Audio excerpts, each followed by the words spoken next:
Bilmədim. Sıçrayış halındanam. Atır, topsuz ora düşür. Göydə atsan, eynən bunu bilsin, nə kimi yadınızda saxlayın. Voleyboldakı servis kimi. Sıçrayıb vurur. Meydana düşəndə topsuz düşür. Bax o zaman. Zədələnən oyuncu zədəsi bərpa olunduqdan neçə hücum sonra oyuna qayıda bilir? 3. 3 hücum sonra. İdmançının nömrələnməsi neçədən neçəyədir? 1-dən 99. Aha. 3 saniyə qaydası hansı hallarda tətbiq olunacaq?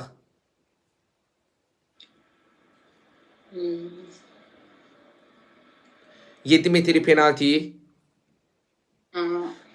7 metr penalti. Oyuncu topu tutsa əlin...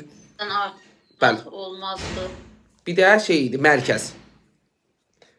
Mərkəzdən topu oyuna daxil edən oyuncunun bir ayağı mütləq şəkildə xəttin üzərində olmalıdır.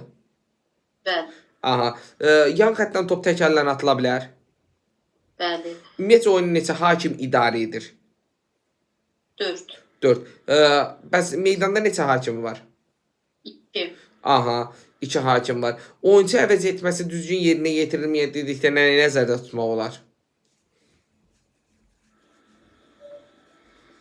Nələr nəzərdə tutula bilər? Oyuncu çıxmamış girməyidir. Bir də əvəz etmə xəttindən edilməməyidir. Aha. Əvəz etmə xəttindən edilməməyi. Time-out top ölü olan zaman götürülür, yoxsa diri olan zaman? Yəqin öyle olan zaman. Öyle olan zaman. Bu bütün idman oyunlarında belədir. Yəni top havadadır, canlıdır, oyun gedirsə time-out götürmək mümkündür. Hər hansısa bir qayda pozuntusu olsun, top meydanı tərk eləsin, oyun dayansın ki, hər hansısa bir komanda time-outdan nə eləsin? İstifadə eləsin.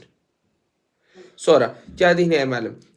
7 metrlik penalti zərbəsi zamanı qapıcı oyun qaydasını pozardısa, top qapıdan keçərdisə qol qeydə alınır. Alınır. Qol qeydə alınırdı. Yaxşı, qol qeydə alınarsa oyun hardan başlayırdı? Qapıdan. Yox, qol qeydə alınır. Mərkəzdən. Mərkəzdən başlayırdı.